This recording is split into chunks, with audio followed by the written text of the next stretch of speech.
Hello students, आप सभी का स्वागत है आपके अपने यूट्यूब चैनल एके क्लासेस पर। प्यारे बच्चों, इससे लास्ट वीडियो में हमने आपको क्लास 12 का चैप्टर नंबर 4 सारणिक की एक्सरसाइज 4.2 को कंप्लीट सॉल्व करा दिया था।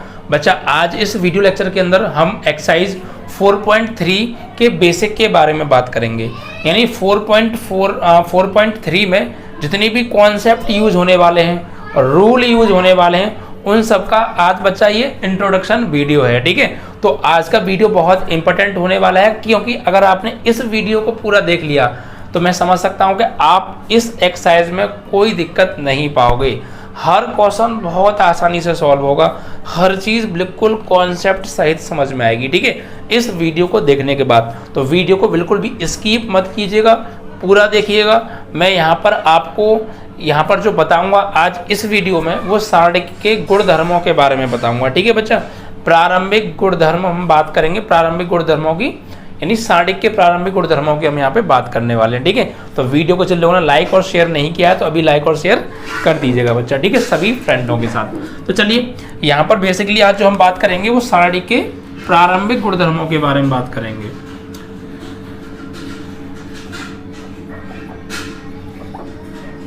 सारणिक के प्रारंभिक गुणधर्म। ठीक है बच्चा, प्रारंभिक गुणधर्म किसके? सारणिक के। यानी कि इनको हम क्या बोलते हैं? Elementary properties of determinates.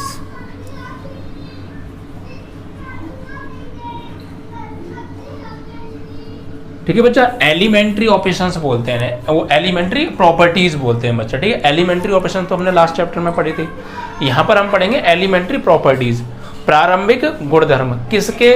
सारणिक के। क्या होते हैं? तो बच्चा 8 से 9 गुण हैं।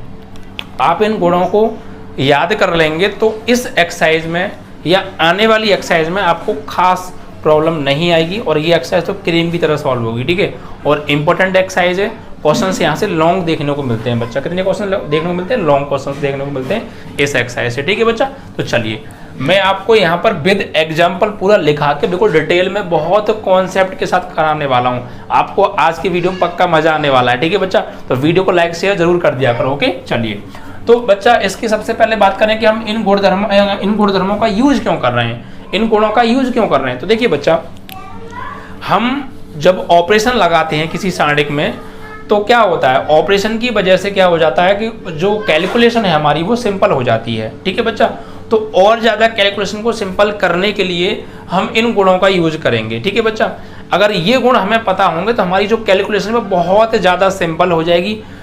मतलब जो असुलझा हुआ सवाल है, मतलब जो हम कह सकते हैं जो सवाल सुलझा हुआ नहीं है, बड़ा कंजस्टेड सवाल है, ऐसे सवाल को सॉल्व करने के लिए इन गुणों का हम यूज करेंगे और इन गुणों की मदद से यकीन मानिएगा सवाल चुटकियों में सॉल्व हो जाएगा। बड़ी से बड़ी कैलकुलेशन भी हम आसानी से सॉल्व कर सकते हैं। ठीक है बच्चा, इन गुणों की हेल्प से, अगर हमें गुण जो है पता होंगे तो बच्चा। ठीक है, तो ये गुण बहुत ही इंपॉर्टेंट हैं बड़े बड़े सवालों को जल्दी सॉल्व करने के लिए और काफ़ी मतलब कंजस्टेड कैलकुलेशन को सॉल्व करने के लिए हम इन गुणों का यूज करेंगे। ठीक है, तो आइए समझते हैं।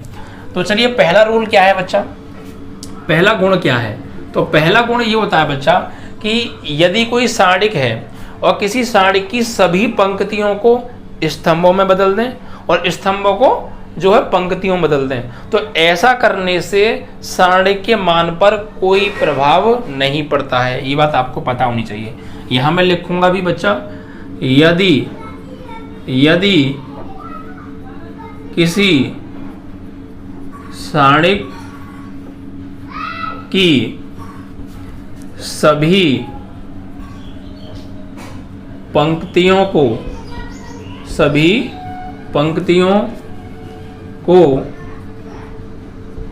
स्तंभों में या सभी स्तंभों को पंक्तियों में बदल दें, बदल यानी कि विनिमय कर दें, विनिमय मतलब एक दूसरे में इंटरचेंज कर दें, बदल दें तो सारणिक के मान पर कोई प्रभाव नहीं पड़ता है, कोई प्रभाव नहीं पड़ता है, नहीं पड़ता है। ठीक है बच्चा, वो एज इट इज रहता है, उसकी जो वैल्यू ये गुण लगाने से पहले आनी थी वही वैल्यू इस गुण को लगाने के बाद आएगी। इट मीन्स दैट कि नो इफेक्ट। ठीक है बच्चा, यदि किसी सारणिक की सभी पंक्तियों को हम स्तंभों में कन्वर्ट कर दें, यानी उसका जो है ट्रांसपोज निकाल दें, परिवर्त निकाल दें, तो उसकी वैल्यू पर कोई इफेक्ट नहीं पड़ेगा, उसके मान पर कोई प्रभाव नहीं पड़ेगा। अब इसको एग्जाम्पल से समझते हैं, आपको 100% बिल्कुल क्लियर हो जाएगा। देखिए समझिए, एग्जाम्पल समझिए, ऐसा क्यों है, कैसे है। देखिए बच्चा, सपोज दैट कि मेरे पास एक सारणिक दे रखा है और इसके अंदर जो एलिमेंट है, सपोज अपनी तरफ से मानेंगे 1 2 3 4 5 6 7 8 9 ये है बच्चा। ठीक है, ये एक मेरे पास सारणिक है और इसके ये एलिमेंट्स हैं। तो इसमें कितनी रो हैं बच्चा? 3 रो हैं। देखिए R1 R2 R3 और कितने कॉलम है? 3 ही कॉलम है, C1 C2 C3। ये बात मैं आपको स्टार्टिंग में बता चुका हूं कि सारणिक जो होता है वो एक वर्ग होता है बच्चा। क्या होता है? एक वर्ग होता है। इट मीन्स दैट उसकी रो और कॉलम हमेशा समान होते हैं। अगर रो और कॉलम समान नहीं है तो वो सारणिक नहीं हो सकता है। आप भी हो सकता है बट सारणिक नहीं होगा। Is that clear? तो रो और कॉलम्स हम हमेशा इक्वल ही लेंगे जब सारणिक की बात करेंगे। तो ये एक सारणिक है 3x3 का। अब मैं इसकी रो को कॉलम में चेंज करना चाहता हूँ या कॉलम को रो में चेंज करना चाहता हूँ, तो इसकी वैल्यू पर कोई फर्क नहीं पड़ेगा। मैं यहां से इसका जब सारणिक वैल्यू निकालूंगा और चेंज करने के बाद सारणिक वैल्यू निकालूंगा, दोनों वैल्यूज इक्वल होंगी। ठीक है बच्चा, जैसे ये है। अब इसमें मैं ऑपरेशन लगाना चाहता हूं। ऑपरेशन क्या लगाऊंगा? ये जो गुण क्या है, गुण क्या है? सभी रो को कॉलम में चेंज कर दो। तो मान लीजिए भाई, जब इसकी रो को कॉलम में चेंज करेंगे, सभी रो को कॉलम में चेंज करेंगे तो इसका निकलेगा क्या? परिवर्तन निकलेगा। पीछे आप भी चैप्टर में परिवर्तन निकालते थे। कैसे? रो को कॉलम में चेंज कर देते थे, सभी रो को कॉलम में, सभी कॉलम को रो में चेंज करते थे, तो उसका परिवर्तन आता था, ट्रांसपोज आता था, डैश करके जो निकालते थे। तो सेम यहाँ करना है। आप इसका ए डैश निकाल दीजिए। तो इसका जब आप ए डैश निकालोगे तो कैसे निकालोगे? रो को कॉलम में चेंज कर दो, पहली रो को पहले कॉलम में, ये कॉलम की फॉर्म लिखो, इस रो को कॉलम की फॉर्म में लिख दो 1 2 3, सेकंड रो को सेकंड कॉलम की फॉर्म में 4 5 6 और ये 7 8 9, थर्ड रो थर्ड कॉलम की फॉर्म में आ गई। तो इसकी जो वैल्यू अगर हम निकालें, इसकी वैल्यू निकालें डिटरमिनेट वैल्यू और इसकी डिटरमिनेट वैल्यू निकालें, तो वो दोनों आपस में क्या आएंगी बच्चा? इक्वल आएंगी। अदरवाइज आप इसको जो है प्रसार करके निकाल भी सकते हैं, नो प्रॉब्लम। ठीक है बच्चा, अब प्रसार तो मैं यहाँ नहीं करूँगा। प्रसार मैंने आपको पिछली एक्सरसाइज में खूब सिखाया 3x3 के सारणिकों का। आप इसका प्रसार कीजिएगा घर पे और इसका प्रसार कीजिएगा, दोनों के ही वैल्यूज इक्वल आ रही होंगी। ठीक है बच्चा, तो इस सारणी की डिटरमिनेट वैल्यू निकाल लो, इस सारणी के परिवर्त की डिटरमिनेट वैल्यू निकाल लो, दोनों की जो डिटरमिनेट वैल्यू है वो इक्वल आएंगी। तो इससे ये प्रूफ हो जाएगा कि किसी भी सारणी का परिवर्तन निकालने के बाद जो सारणी प्राप्त हुआ है वो और उससे पहले सारणी के मान पर कोई प्रभाव नहीं पड़ता है, सभी रो को कॉलम्स में या कॉलम्स को रो में चेंज करने के बाद। Is that clear? समझ में आया पहला पॉइंट? ठीक है बच्चा, तो आपको अब हम ये चेंज क्यों करेंगे? तो बच्चा देखिए, हमें सवाल जब आएंगे एक्सरसाइज में तो हमें प्रूफ करना पड़ेगा कि प्रूफ करो इस सारणी के बराबर आपको ये लाना है। तो हमें प्रूफ करने के लिए अपनी सुविधा के अनुसार कभी कभी हम सभी रो को कॉलम्स में चेंज हमें करना पड़ता है। वहां पर जब हम सवाल करेंगे तो आपको क्लियर होगा। हमें प्रूफ लाने के लिए कभी कभी सारणी की सभी रो को कॉलम में चेंज करना पड़ता है। तो ऐसा जब हम करेंगे तो वहां उसकी वैल्यू पे कोई फर्क नहीं पड़ेगा। ठीक है बच्चा, इसीलिए हम इस गुण को यहाँ पर पढ़ रहे हैं। पहला गुण क्लियर हो गया आपका? Is that clear? ये जो गुण बनाए हमने बच्चा, ये और बात ध्यान रखिएगा, ये जो गुण हैं ये गुण सिर्फ 2x2 और 3x3 के सारणी के लिए ही एप्लीकेबल हैं। ठीक है बच्चा, ये गुणधर्म कहाँ पर प्रयोग करेंगे हम? जब सारणिक 2x2 का हो और 3x3 का हो। Is that clear? चलिए, तो पहला क्लियर। अब मैं एग्जाम्पल हटा दूंगा इसका। अब दूसरा गुण क्या है बच्चा? सुन लीजिए, अच्छा भाई साहब, मान तो नहीं बदलता है, जब सभी रो को कॉलम्स में चेंज कर दो तो फिर मान बदलता कब है? अब बदलेगा, आ जाओ कब बदलेगा समझ लीजिए। दूसरा पॉइंट क्या है बच्चा, यदि किसी सारणिक की किन्हीं दो समांतर पंक्ति या स्तंभों को, किन्हीं दो पंक्तियों को या किन्हीं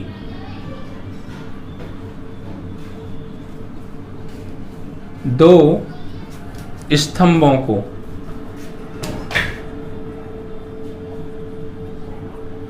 आपस में विनिमय कर दिया जाए, यानी इंटरचेंज कर दिया जाए, परिवर्तित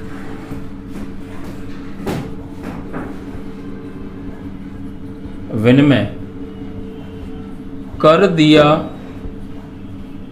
जाए तो सारणिक का चिन्ह बदल जाता है। सिर्फ मान पे भी कोई फिर भी फर्क नहीं पड़ता है, चिन्ह बदल जाता है। जैसे अगर उसकी वैल्यू आ रही है +5 तो ऐसा करने से उसकी फिर वैल्यू -5 आएगी। इट मीन्स कि उसके आगे का जो सिंबल है सिर्फ वो चेंज होगा। ठीक है बच्चा, तो सारणिक के मान का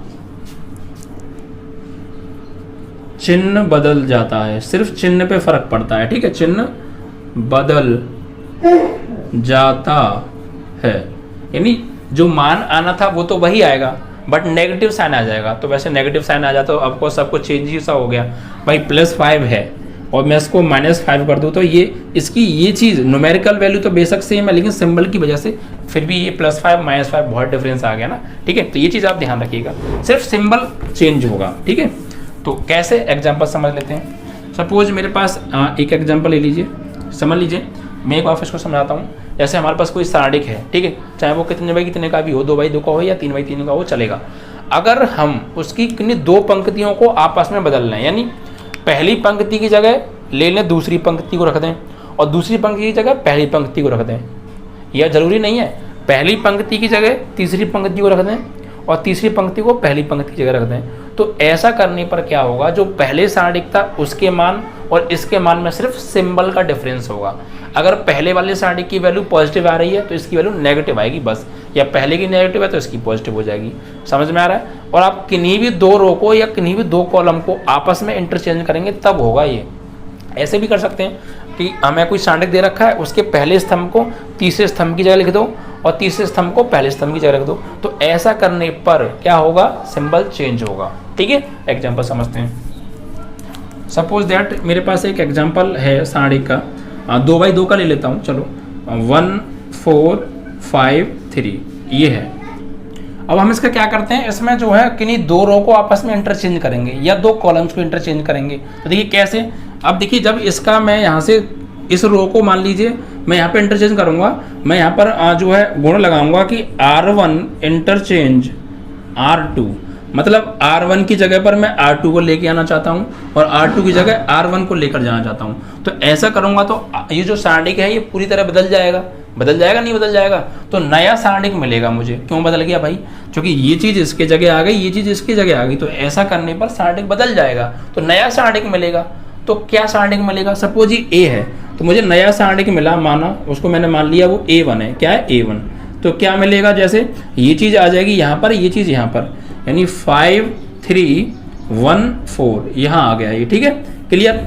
अब देखिए, तो अब ऐसा करने पर क्या होगा, इस सारणिक और इस सारणिक में क्या डिफरेंस है, सिर्फ ये डिफरेंस है कि हम A को बराबर कह सकते हैं A1 के, लेकिन कब, बस होगा कितना कि इसके आगे माइनस आ जाएगा।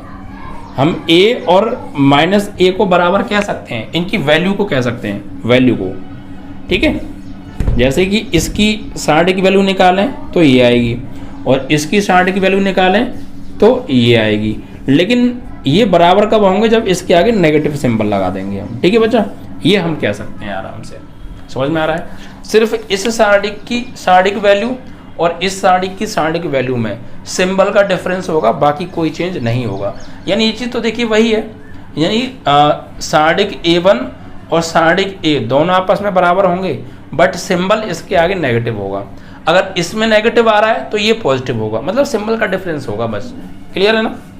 समझ लीजिए फिर से आप, हमने कुछ नहीं किया, पहली रो को लिख दिया है दूसरी रो की जगह, दूसरी रो को पहली रो की जगह। ये एक नया सारणिक मिल गया, सपोज A1 है, इसकी सारणिक वैल्यू निकाली, ये आ रही है, इसकी सारणिक वैल्यू निकाली, ये आ रही है। बस ये बराबर तो होंगे ये, लेकिन इसकी सारणिक वैल्यू के आगे सिर्फ माइनस का चिन्ह आएगा। ठीक है बच्चा? तो सिर्फ सिंबल चेंज होगा। अब जरूरी नहीं है कि सिर्फ आप R1 और R2 को ही करें, आप C1 को भी कर सकते हैं। आप पहले कॉलम को दूसरे कॉलम की जगह और दूसरे कॉलम को पहले कॉलम की जगह लिखोगे तो वहां से जो नया सारणिक मिलेगा उसके भी सिंबल चेंज होकर आएगा सिर्फ। ठीक है बच्चा? 3x3 का भी आप ले सकते हैं, नो प्रॉब्लम। तो कोई भी रो या कोई भी कॉलम को आप आपस में इंटरचेंज कीजिए, नो प्रॉब्लम, सिंबल चेंज होगा बस। ठीक है बच्चा? समझ में आया? आगे बढ़े, चलिए। तीसरा नियम क्या है बच्चा?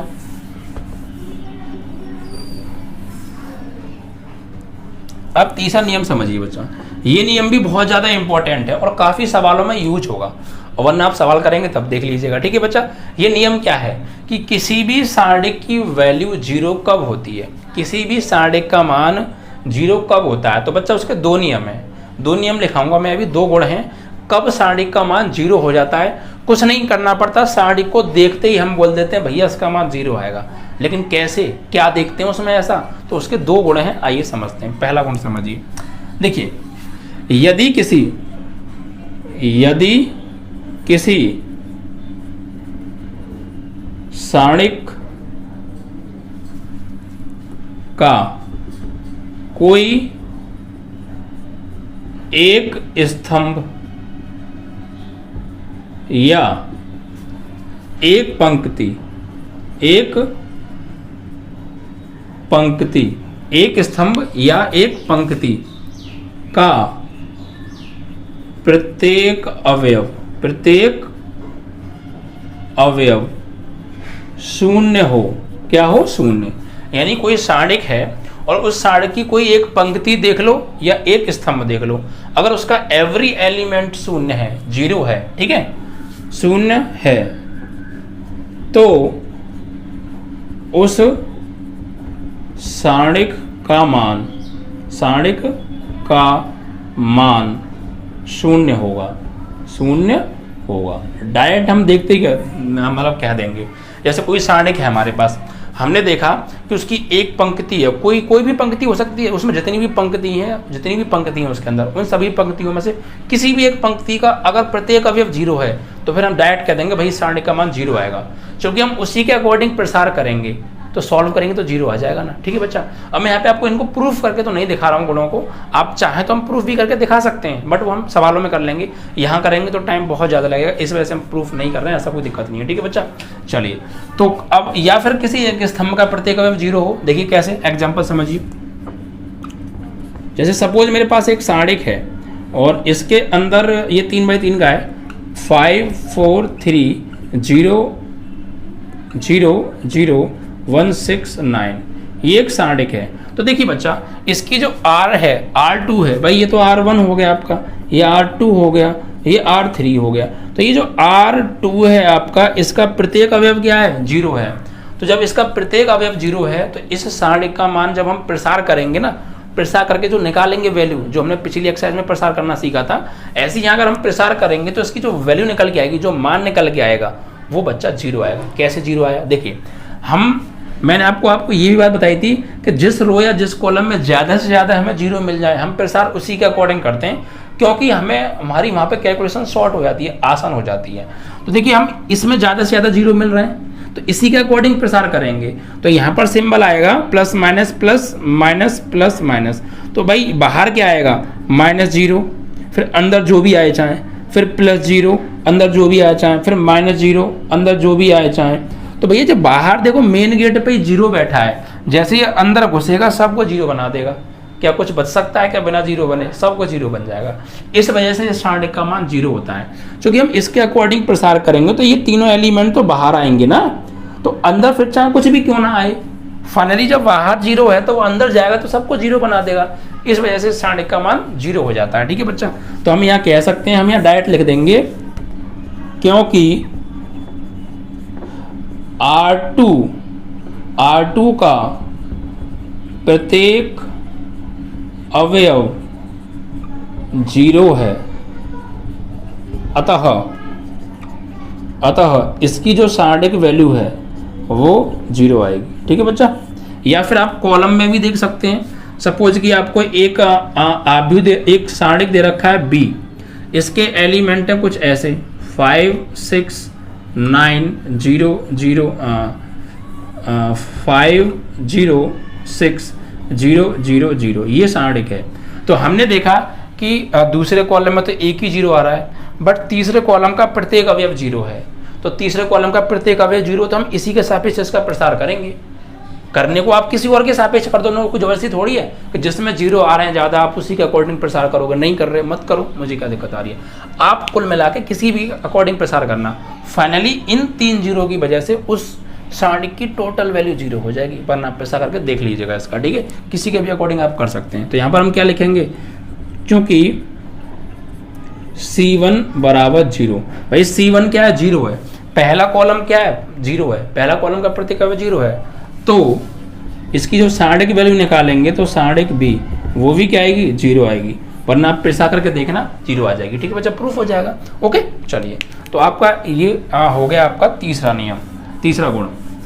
अब एक गुण और होता है किसी भी सारणिक का मान देखकर डायरेक्ट जीरो बताने का, वो क्या है वो और समझ लीजिए। चौथा पॉइंट, किसी भी सारणिक का मान डायरेक्ट जीरो कब होता है, एक नियम हो रहा है, बस समझिए ध्यान से। देखिए, यदि किसी सारणिक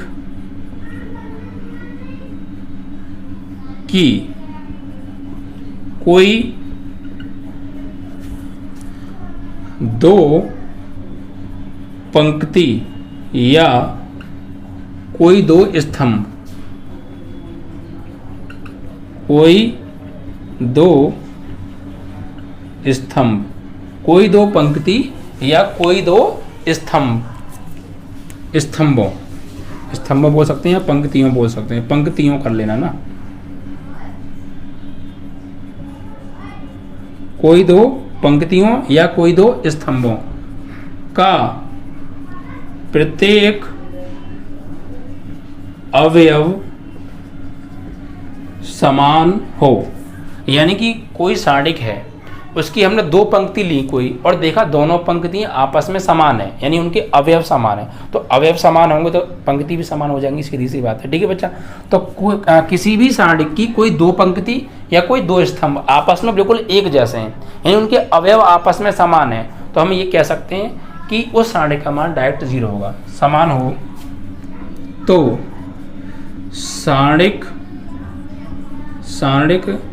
का मान शून्य होगा। क्या होगा, शून्य होगा। अब क्यों होगा समझ लीजिए, पहले एग्जांपल समझिए। एग्जांपल जैसे मान लीजिए मेरे पास एक सारणिक दे रखा है 5 6 9 3 2 1 5 6 9। अब देखिए यहाँ पर इस R1 को देखिए और आप R3 को देखिए, दोनों पंक्तियां आपस में बिल्कुल सेम है। इसके R1 और R3 के जो करेस्पॉन्डिंग एलिमेंट्स हैं, संगत अवयव हैं, वो आपस में इक्वल हैं। कैसे देखो, पहली पंक्ति का पहला अवयव और तीसरी पंक्ति का पहला अवयव सेम है, पहली पंक्ति का दूसरा अवयव तीसरी पंक्ति का दूसरा अवयव सेम है, पहली पंक्ति का तीसरा तीसरी पंक्ति का तीसरा सेम है। It means that we can say R1 is equal to R2। तो क्या हो जाएगी, इसकी डायरेक्ट वैल्यू क्या हो जाएगी, जीरो हो जाएगी। अब जीरो क्यों हो रही है, समान होने से क्या होगा, क्या गुनाह है, समान हो गए तो क्या उन्होंने गुनाह कर दिया, कोई क्राइम कर दिया क्या, जीरो क्यों बना रहे हो भाई। तो देखो कैसे जीरो बनेगा, ये वाला नियम इस नियम में घुस जाएगा। कैसे, अगर मैं यहाँ पर एक ऑपरेशन लगाऊं, क्या कि R1 minus R3, suppose that मैं यहाँ ऑपरेशन लगा रहा हूँ, आपको प्रूफ की राह दिखा रहा हूँ, प्रूफ भी कर सकते हैं आप इसमें से इसको घटा दीजिए। तो जब इसमें से इसे घटाओगे, 5 में से 5 गया, यहाँ जीरो आ जाएगा, 6 में से 6 जाएगा तो जीरो आ जाएगा, 9 में से 9 जाएगा तो जीरो आ जाएगा। तो ये तो सब जीरो हो जाएंगे। और किसी आप उसकी सारणिक की कोई एक रो का मान एक रो का प्रत्येक अवयव जीरो होता है, तो उसका मान डायरेक्ट जीरो हो जाता है। कैसे पॉइंट नंबर 3 से, और पॉइंट नंबर 3 से 0 क्यों हुआ था, क्योंकि हमने प्रसार करेंगे उस रो के अकॉर्डिंग, तो बाहर 0 आएंगे तो उसको 0 बना देंगे। समझ में आए कहानी, समझ में आ रहा है?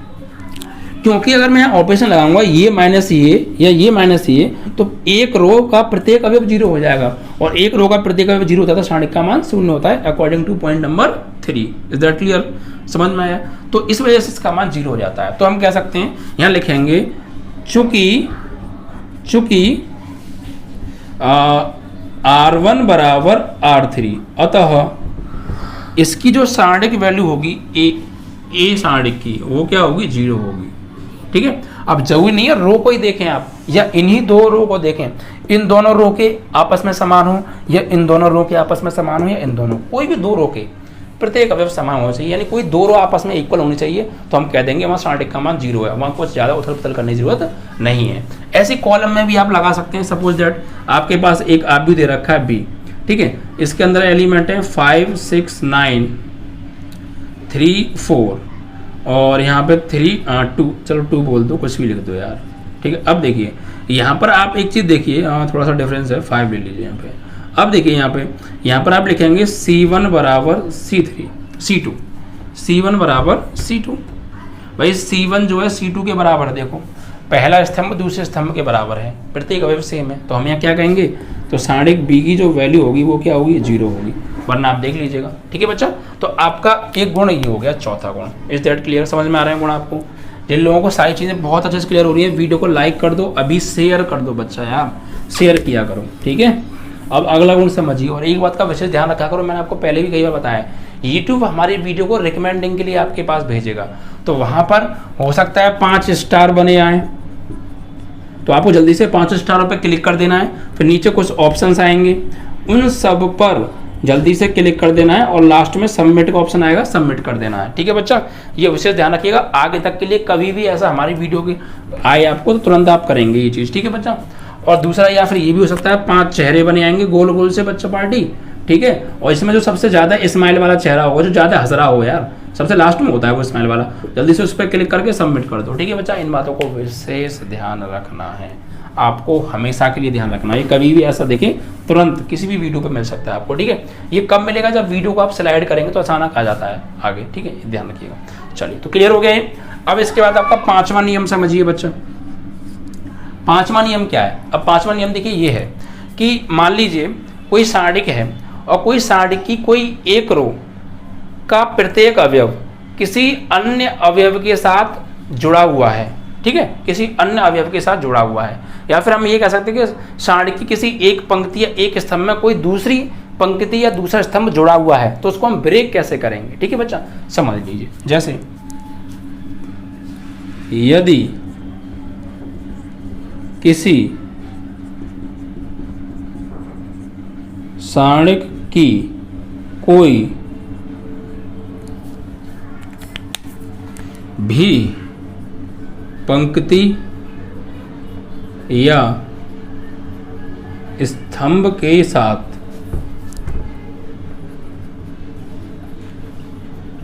अन्य पंक्ति या स्तंभ, पंक्ति के साथ पंक्ति होगी, स्तंभ के साथ स्तंभ होगा। ठीक है, पंक्ति या स्तंभ किस में है? योग में है, योग में है, योग मतलब समझ रहे हैं, जुड़ रही है, योग में है, तो उसको निम्न प्रकार लिख सकते हैं। किस प्रकार लिख सकते हैं? आइए समझिए। सपोज दैट, एग्जाम्पल समझिए, भाई मेरे पास कोई एक पंक्ति है, उसकी किसी भी पंक्ति में एक और पंक्ति जुड़ रही है, जुड़ के आ रही है, या कोई सारणिक है, उसकी किसी एक कॉलम में कोई नया कॉलम जुड़ के आ रहा है साथ में, तो उसको तोड़ के कैसे लिखेंगे? समझिए।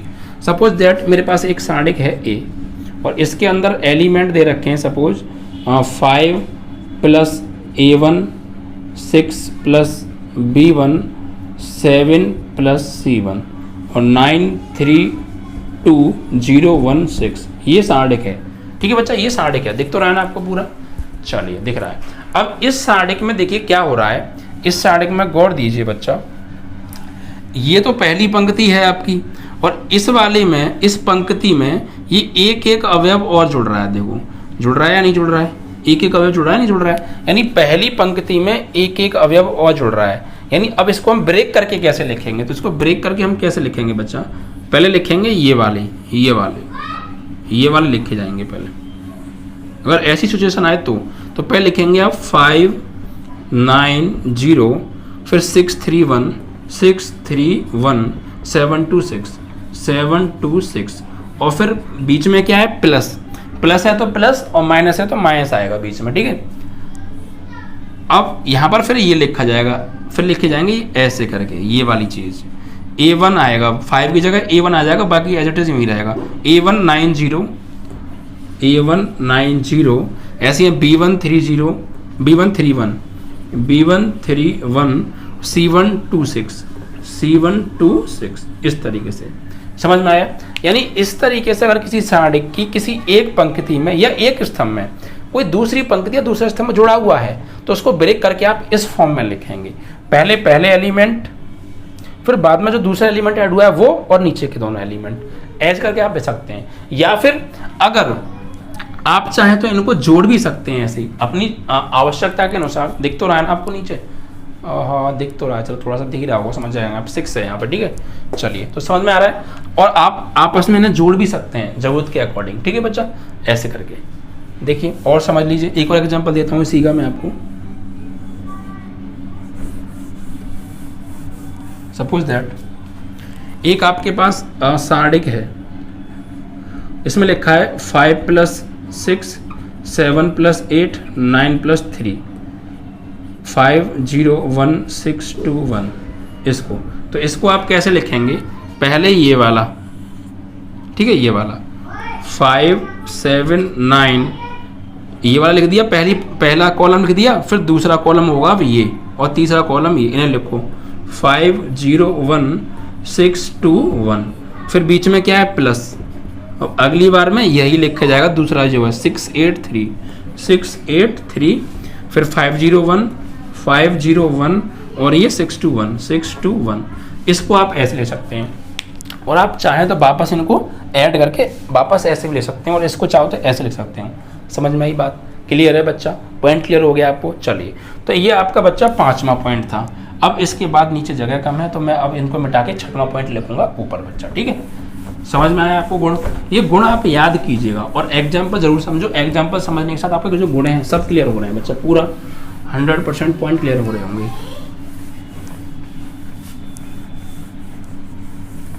ठीक है, चलिए तो ये आपके कितने पॉइंट हो गए, 5 क्लियर हो गए। अब अगला है बच्चा पॉइंट आपका 6। ठीक है बच्चा, 6 गुण कौन सा है। देखिए बच्चा, इसमें क्या होगा, हमारे पास कोई सारणिक है सपोज, ठीक है, और किसी सारणिक की किसी एक पंक्ति या किसी स्तंभ में हम किसी संख्या से गुणा कर दें तो उसी संख्या से उस सारणिक के मान में गुणा हो जाता है, उसकी वैल्यू में गुणा हो जाता है। कैसे, समझिए, यदि किसी सारणिक की कोई पंक्ति या स्तंभ में कोई पंक्ति या स्तंभ में किसी भी स्केलर से मल्टीप्लाई कर दो, किसी संख्या से गुणा कर दें तो उसी संख्या से उस सारणिक के मान में गुणा हो जाता है। तो उसी संख्या से उस सारणिक के मान में गुणा हो जाता है। कैसे, समझिए, पॉइंट को समझिए। पॉइंट क्या कह रहा है, पॉइंट ये कह रहा है कि मेरे पास कोई सारणिक है, ठीक है, और सपोज इस सारणिक के मैंने पहली पंक्ति में 5 से गुणा कर दिया तो जो उसकी वैल्यू निकल के आएगी सारणिक एक ही, उसमें भी 5 से गुणा हो जाएगा। ठीक है बच्चा, कैसे, समझिए। सपोज दैट की एग्जाम्पल ले लेते हैं, एक है और इसके अंदर एलिमेंट है 5 6 9 2 1 3 1 4 समथिंग, ठीक है।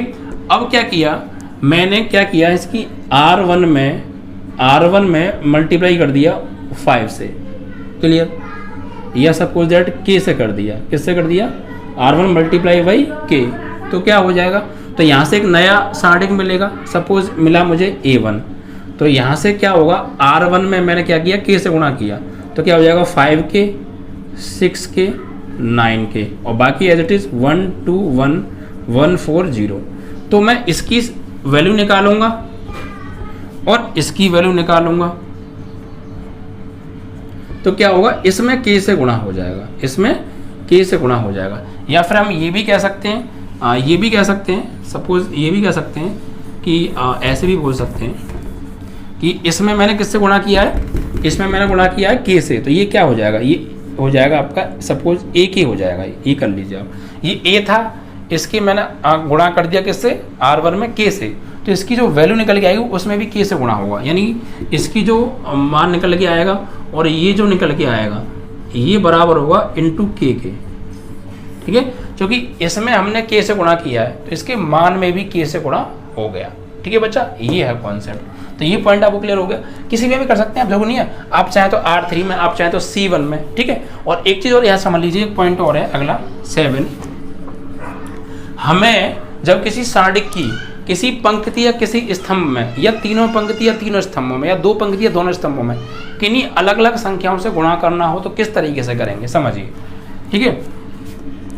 यदि किसी सारणिक की सभी पंक्ति या स्तंभों में गुणा करें तो इस प्रकार करेंगे, देखिए इस प्रकार करेंगे, किस प्रकार करेंगे समझिए। सपोज दैट कि मेरे पास एक सारणिक है A बराबर और इसके एलिमेंट है 5 6 9 2 4 1 1 0 6, सपोज दैट। अब मैं यहाँ पे क्या करना चाहता हूँ कि R1 चेंज, R1 में मैं मल्टीप्लाई करना चाहता हूँ, R1 में मैं मल्टीप्लाई करना चाहता हूँ 3 से, R2 चेंज, R2 में मैं मल्टीप्लाई करना चाहता हूँ 4 से, और R3 चेंज, R3 में मैं मल्टीप्लाई करना चाहता हूँ 5 से। तो कैसे करूँगा, देखिए ऐसे करूँगा, तो यहाँ से देखिए A बराबर, तो यहाँ पे क्या होगा, मुझे मल्टीप्लाई करना है 3 से इंटू 4 से इंटू 5 से, किस में करना है, इसमें करना है 5 6 9 2 4 1 1 0 6 में। तो कैसे करूँगा, ये इन तीनों संख्याओं का मुझे गुणा करना है R1 R2 R3 में बारी बारी से, मतलब एक का पहली में, दूसरी का दूसरी, तीसरा तीसरी में। सब वो कैसे करेंगे, पहले एलिमेंट का होगा पहली में, दूसरे वाले एलिमेंट का होगा दूसरी रो में और तीसरे एलिमेंट का होगा तीसरी रो में। तो क्या आएगा, ऊपर समझ लीजिए यहाँ पे, तो यहाँ पर देखिए इसका कैसे करेंगे, 3 का होगा पहली रो में, तो 3 5 जा 15, 3 6 जा 18 और 3 9 जा 27। ऐसी 4 का होगा दूसरी में, तो 4 2 जा 8, 4 4 जा 16 और 4 1 जा 4, और 5 का होगा तीसरे में, 5 1 जा 5, 0 में करेंगे 0, 5 6 जा 30, इस तरीके से। और इसी प्रकार आप चाहें, समझ में आया गुणा कैसे करना है, पहला इस एलिमेंट का मैं R1 में कर चाहूँ R1 में कर सकता हूँ, R2 में चाहूँ R2 में, R3 में चाहूँ R3 में कर सकता हूँ, जिसमें मेरी इच्छा है उसमें अपनी जरूरत के अनुसार कर सकता हूँ। आप चाहो का कॉमन लेना है मुझे वापस, तो आप कॉमन भी ले सकते हैं वापस। इससे क्या कॉमन आ रहा है 3, इससे क्या कॉमन आ रहा है 4, इससे क्या कॉमन आ रहा है 5। आप इसी प्रकार कॉमन भी ले सकते हैं, इसी प्रकार गुणा भी कर सकते हैं। इज दैट क्लियर, समझ में आया रूल। चलिए अब एक लास्ट रूल और समझ लीजिए बच्चा, देन आपकी जो ये है एक्सरसाइज के जो रूल्स हैं वो फिनिश हो गए। फिर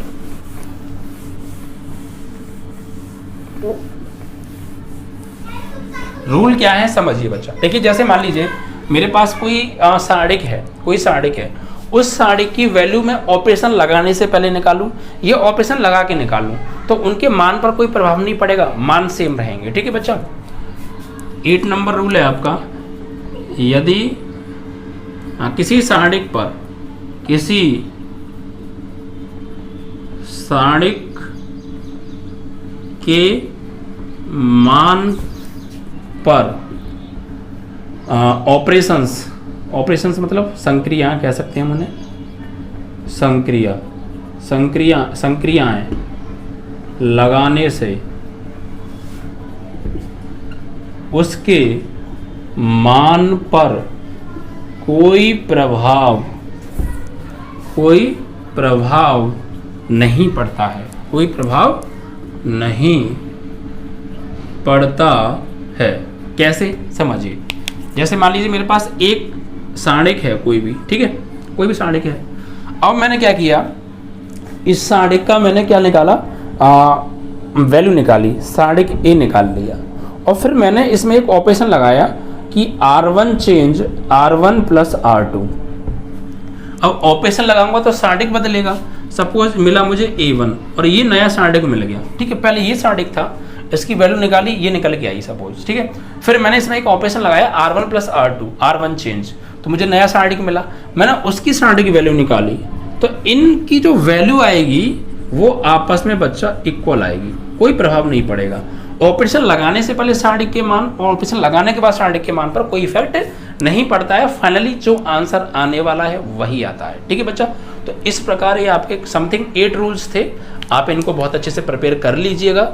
अगर थोड़ी सी भी दिक्कत आई हो तो वीडियो को एक बार रिपीट कर लीजिएगा, उस पॉइंट पे दिक्कत आई तो उस पॉइंट को एक बार रिपीट कर लीजिएगा।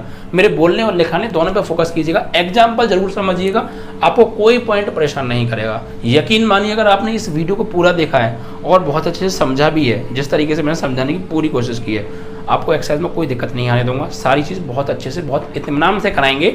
और इस एक्सरसाइज से क्वेश्चन पूछे जाते हैं बोर्ड में भैया, बहुत इंपॉर्टेंट एक्सरसाइज है ये, ठीक है बच्चा। तो जिन लोगों ने वीडियो को लाइक नहीं किया है अभी, तो लाइक करके जरूर जाइएगा और शेयर करके तो जरूर जाइएगा बच्चा, ठीक है। और आप लोग स्टेटस पे नहीं लगाते तो स्टेटस भी लगा लीजिएगा। Thank you.